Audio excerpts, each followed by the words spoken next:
What's going on, guys, and welcome to Rants Red Talk. And that was the intro to the new show with the little bro expressions, dispatch of the day. Well, we're just gonna be having fun, boy. Top 6 Premier League football show. So Liverpool, United, Chelsea, Tottenham, Arsenal and Chelsea scum. We're gonna be covering them all, bruv. Just having a laugh, giving you our opinions on the goings on, bruv, in the Premier League. So I hope you lot all enjoy that. But yo, we're going to get back to the Red Talk, and also big up everyone that's been supporting the channel. I've only been posting regularly since Christmas Day, so less than a couple months ago, and already the channel's picking up. Me and Flex are jumping in the early car and heading to the BBC breakfast show tomorrow morning. So tune into 5 Live breakfast tomorrow morning. I think I'm getting to the studio at 7, so I think I'll be on at 7:15, 7:30. So listen out for that, guys. But let's get into your comments. Okay, and we're going straight in. It's John_Banks, and he says, do you think you are going to finish in the top 4, considering you got 4 games versus the top 6 and Arsenal only have 2? Also considering your cup runnings. But what I would say is, all of our games against the top 6 are at home. Yeah, we got Arsenal at the Jesse Lingard Stadium. I'm counting that as a home game. So when you look at Arsenal, them man still have to go to... Actually, I don't even know where they need to go to, but I know that Tottenham need to go to the Bridge, Tottenham need to go to the Etihad, and they need to go to Anfield. So they could well lose all of them games, bro. And that's 9 points dropped. And I think that they're 9 points ahead of us right now. So if we do what we have to do, not just Arsenal, but man could even sneak a 3rd place. So even under the last 2 managers at home against the top 6, we've never struggled. Like LVG was the guy when it came to home games against the top 6, bruv. His top 6 record was unparalleled. And even the last guy, bruv, like at home, obviously we had the odd result, which was a mad thing. Like we got slapped by Tottenham here this season, but other than that, we've always held our own, innit? So if we don't lose one of them games at home against the top 6, I wouldn't really be surprised. I'm confident going into the Liverpool game. I've always said that man for man, I think we have as good a squad as Liverpool, if not better. I think that our players were playing below their standard, below their capabilities because of the way Snoreen set them up. But now we're seeing that Ollie's getting the best out of these men and playing to their strengths. And when they're playing to the strengths of our players, I think we're better than Liverpool. I really do, man. So I think Liverpool are more gelled than us because they've had more time. But I think we're a better team than them. So it will be a hard game, but I'm confident. I think we beat Liverpool. I think Man City, we can definitely get something from that game. And Chelsea, in the cup, we beat Chelsea for me. We beat Chelsea. Like, their home record's all right. Away from home, them man ain't scored a goal all season. I mean, all year even. Since January, they haven't scored. And they've been getting slapped all over the place. Man like Sorry Ball, man. The fucking nicotine patch LVG, bruv. That's what he is. Their man got gassed. They got fucking Jorginho in there. Might as well call man George blood and roll him in some pesto. Like, it's peak. Like, it's very peak. Like, he's literally like Scott Parker dipped in olive oil blood. Like, that's what he is. Dead food. And they got Kante, the best holding midfielder, like, in the game, running around looking like Jemba blood. Like, I said it on Twitter. So them man got their own problems. I think we could go to their yard and slap them up. So I'm confident of top 4. I'd take 4th now, but I think 3rd's on. And the next one is at Mancunian Forever. MUFC Legacy is the name on there. It says, if Oli is handed the manager's job permanently, what do you think he needs to do to get closer to Man City and Liverpool next season? Honestly, I believe with the squad that Oli has at his disposal, if he started the season, he would be near to these, man. I really do. I think to catch up with them, all he needs to do is improve on the personnel. I think, yeah, in an ideal world, if Oli gets a right back, so we don't have to play Trashley Young, yeah, and Valencia, and then Oli gets another centre midfielder, like, I really want one, but if we don't get one, I don't think it's the end of the world, but I really want one, innit? But it's not as urgent as a right back for me, because Young and Valencia kill our attacking play. A right-sided midfielder, so a right winger, and we need a centre back. If we get those 4 players, I think we're in business, bro, because the football we're playing Manchester United football. Like I said before, like, we've just got to play to our strengths, let other teams worry about us, and we've been doing that. And so far, no other manager in the world could have really bettered what Oli's done, because what, in the last 10 games, what team's got a better record than United? Like, what team's got 9 wins and a draw? I don't know, bruv, because as far as I know, every team's lost in the last 10 games in Europe. So I just don't think any manager would have done a better job than Oli. So man, have to put respect on Oli's name, and I think just upgrading the personnel is enough for Oli to take the team to the next level, because he's already taken the team to the next level coaching wise, isn't it? And I just think for us to improve further, we just need a little bit more quality, and we can definitely sort that out in the transfer window. All right, next one is Connor and bare number 765. I don't know, that's your phone number or something, G? I don't know, it's mad. But should we stick with Mike Phelan whether we get Poch, Oli, Zidane, or should we let them bring in their own people? Bro, I'm going to keep it all the way 100, innit? Like, Mick Phelan, yeah, is a big part of the reason why we're doing what we're doing. Like, even Oli said that he's not really a hands-on manager. He's like Ferguson in the sense that he stands back. Like, he plans the sessions, obviously, but then he stands back and he observes. Carrick and McKenna take the training, innit? So, Mick and Oli are in the brain room, innit? And you see them two sitting together, going to games and stuff like that. I believe that we keep Oli and we keep Mick, innit? Now, if Poch comes in, Poch is going to want to bring his tried and tested guys, and there's no reason why Poch wouldn't want to bring these guys, because they've been successful with him. They haven't won shit, but they've been successful with him everywhere they've gone. And I'm sure Zidane would bring his own people as well. So for me, the answer is not bringing in a Zidane or a Poch. It's sticking with Oli, sticking with Mike, sticking with McKenna, sticking with Carrick and Dempsey, brother. I think we've just got to stick with we've got to stick with United guys, bruv. These are our guys now. Like, if Poch comes in, as I said, he's going to play the Poch way. If Zidane comes in, he'll play the Zidane way. Oli got his blueprint from Mr. United, bruv. Do you know what I'm saying? So because of that, like, even the way Oli goes to matches and he scouts teams, you see him sitting in the crowd himself and he's got notes and he's writing it down. The same way he studied the game as a player, he studies it as a manager, innit? And the same way he was coming off the bench and banging goals because he analysed the strengths and weaknesses and where to be and that. You can see that element in his managerial tactics as well, and his managerial approach. So I think Oli is the fucking guy. We need to keep Oli. We need to keep Mike. We just need to keep them four together. And we're cool. All right, the next one is about PSG. It is Kyle King 12345. Would you rather Cavani, Neymar play to show you how good Oli really is, or does it not matter? Bro, you can only beat who's in front of you, innit? At the end of the day, if PSG have 5 men injured and we slap them 5-0, blood, it's not gonna say, like in the history books, PSG had injuries. I don't give a fuck. Bare people are like, oh yeah, I want them to play the strongest team so we can, bruv. I want us to just go out there and roll them over. If they can't play their strongest team and we have an easy game and we slap them 4-0, I ain't gonna complain. Like, we've got big Premier League games up against the big guns. If we can go there and have an easy night here at Old Trafford against them, I'll take that over a hard contested game that we lose or we draw or whatever. Like, at this present moment, Oli's shown me enough here to suggest that he should be the Manchester United manager. He ain't got nothing to prove to me.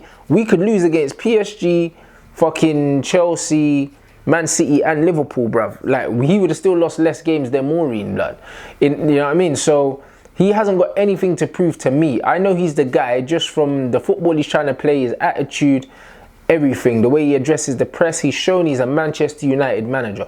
So with that in mind, Oli ain't got nothing to prove to me, bruv. The easier the game, the better, innit? Like, I'm not one of these guys where it's like, oh yeah, we need to earn our stripes and that.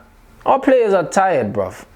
They're not fit enough to play the way Oli wants them to play for 90 minutes because Snoring had them walking around the pitch for the last 2.5 years. So because of that, like, I'm wary of burnout and other things like that. Fred's not getting much game time. I'm worrying about like Pogba's playing a lot of minutes.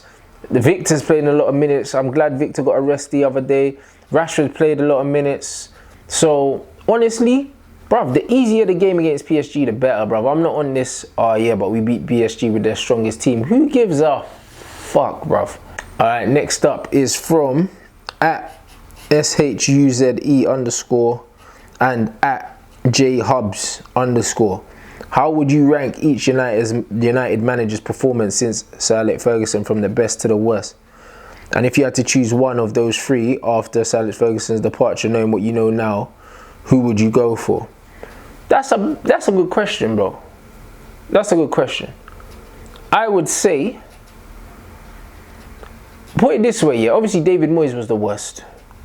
But I think that LVG done more for the club long term than fucking Snoring. I really do, bruv. LVG brought in Romero for us. He brought in Luke Shaw for us. He brought in Ander Herrera for us. He brought in Anthony Martial for us. He promoted Marcus Rashford for us. He brought through Jesse Lingard for us. All these men are integral parts of our starting 11 right now. Under Snoring, yeah, Matic came in, but we could have done without him. Pogba was coming anyway, so that wasn't a Snoring signing, bruv. Like, Pogba was talking to United about coming back a couple years before the deal was actually done.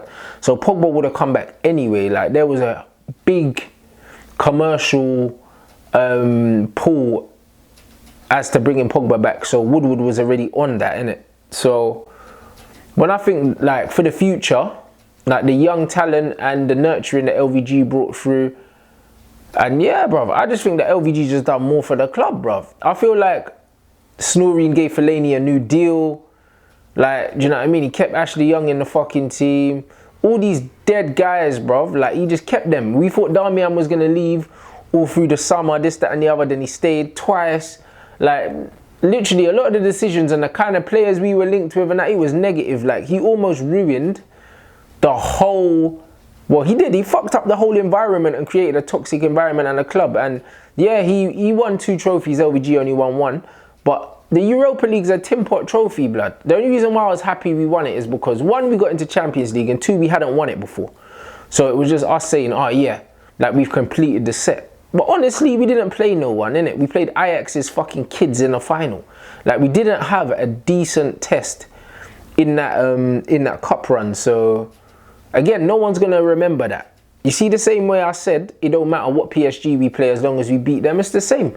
We didn't play no one. And everyone's just going to remember that we won the Europa League, even though it was one of the easiest runs we could have possibly had. No Seville, no Atletico Madrid, no teams like that. It was a straightforward route, innit? So I think Snoring in the middle and LVG number 1. And if I had to choose, like, I would much rather have had LVG last season than Snoring. Because if LVG had Pogba, like the likes of the Pogbas and that, we would have been playing better football than the anti-football that the fucking bus driver had us playing. And the next one from Mr. Mac Son.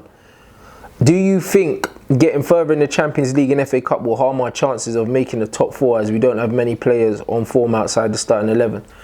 Very, very valid question, bruv. Like I said, outside of our starting 11, when we bring man in, we look weaker, innit? Like, if we take Lingard, Rashford or Martial out of that front line and we bring in Lukaku or Sanchez, we look weaker considerably.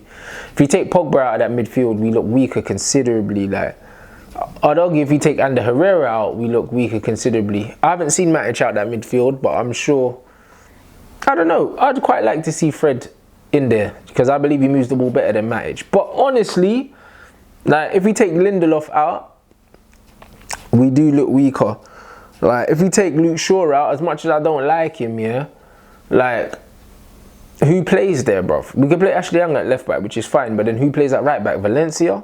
Valencia's trash. So yeah, our strength from the bench isn't great. And then when we bring in top players, and then the players that are starting now that are good get moved to the bench, then you're seeing real depth. So I do think it could, you know, it could, the cup run, it really could affect our league. It could affect our lead position, but I would think that, you know what, we don't have many games left to play of the season. Like a lot of players can just bite down on their gum shield, so to speak, and just drive us to the finish line, man. But I don't know, man. I'd take a top 4 finish over a trophy this season because, in all honesty, we're not meant to win the Champions League. It'd be great. It's the 20th year anniversary of the treble. Ollie wore the 20. It's all 20'd off, bruv. So something mad could happen. But honestly, I would take 4th and no trophy. Or, I don't know, would I take the FA Cup and 5th? I don't know, because I don't fancy not playing Champions League football next season. But even if we didn't play Champions League football next season, I'd still give Ollie the job. What do you lot think of that? If Ollie doesn't make Champions League for whatever reason, yeah, would you still give him the job?